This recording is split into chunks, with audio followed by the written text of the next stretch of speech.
Today I'm visiting the Hofwyl-Broadfield rice plantation, which was established by William Brailsford in 1806. The plantation remained in the same family for 5 generations until the death of Ophelia Dent in 1973. She left the property to the state of Georgia and is now a Georgia historical site. At its peak in 1849, the plantation consisted of 7,300 acres and utilized 357 slaves. The slaves had to clear out the marshland, build the rice paddies, and construct the irrigation trenches, the floodgates, all of which allowed the plantation to use the tidal-affected Altima River to water the growing rice. Rice was grown at the plantation until 1913, except during the Civil War period. Following the Civil War, rice growing was not profitable with the end of slavery.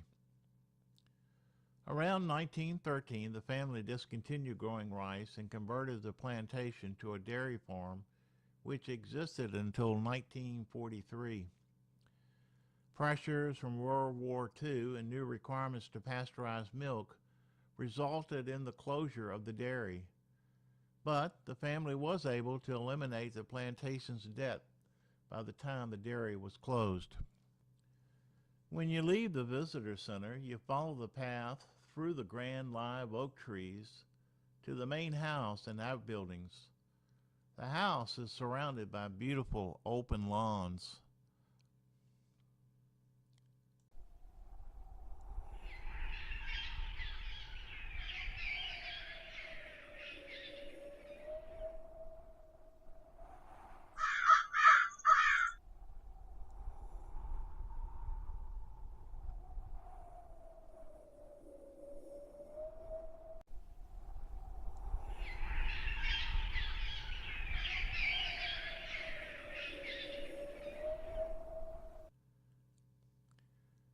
The existing plantation house was built in the 1850s and seems a very modest farmhouse compared to many plantation homes that I've seen across the South. The estate is quite large and it's quite an enjoyable walk around the property.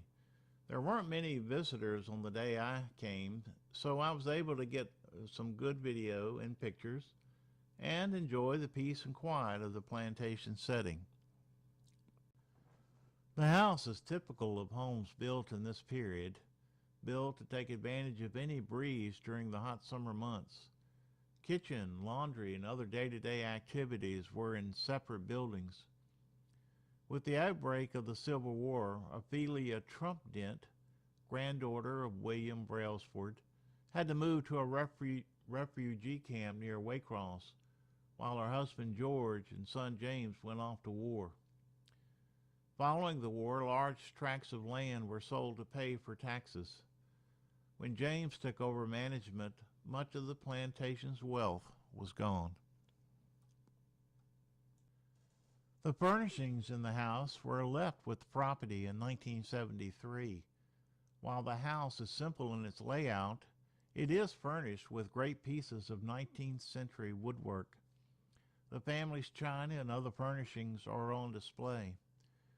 When Ophelia Dent left the property, which consists of over 1,200 acres plus over 600 acres of marshland, she wanted visitors to get a glimpse into the family's history, stretching over 160 years. The estate is covered with the beautiful live oak trees that are prevalent in the Georgia coastal area.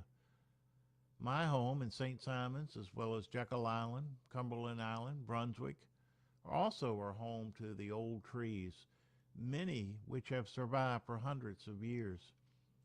One of the trees at the plantation has been estimated to be over 800 years old by the Forestry Service, and that's not the biggest, oldest tree there. Spanish moss drips down from the majestic limbs of the giant trees, but if you weren't aware, the moss does not do any damage to the trees. It lives peacefully, adding a mystic quality that does not affect the tree's health.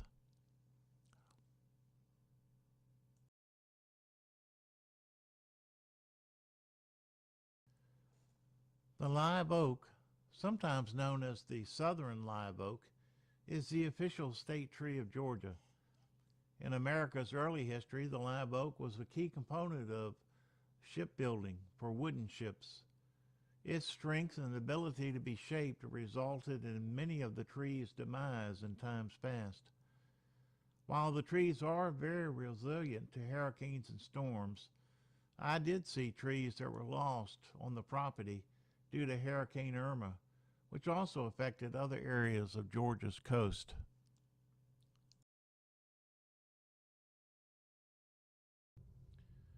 One of the major issues with rice farming in this area was malaria.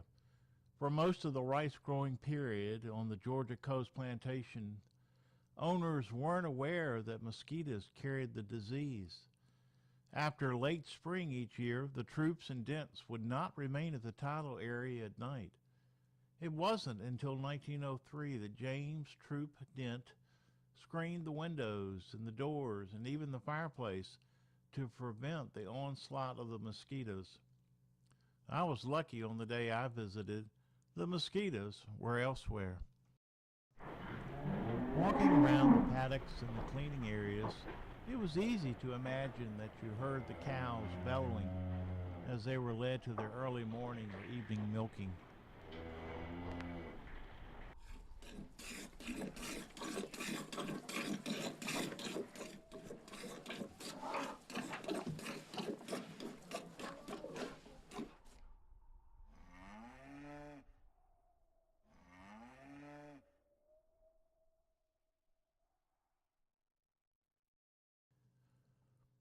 One of the barns had a tractor, a farmall, much like the farmall Cub my father had, though his was yellow and this one was red. Inside are showcased many of the 20th century tools that were used in the daily maintenance of the farm. It would have been fun to take a hayride, pulled by the tractor around the farm.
Now I headed away from the front of the house that overlooks the marshland that has reclaimed the neglected rice fields.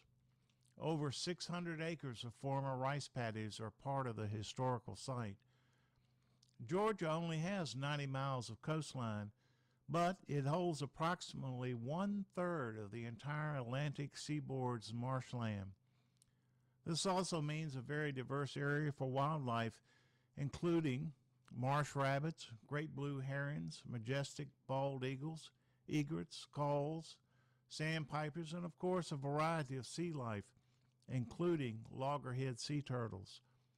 And of course you can spot deer, possums, and armadillos if you're looking closely. And let's not forget alligators.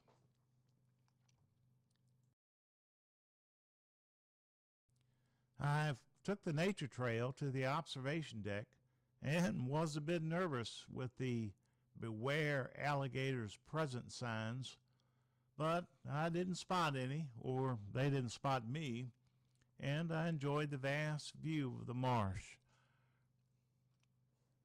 I made it back safely, and I really enjoyed going back in time to one of the historical moments in our Georgia past.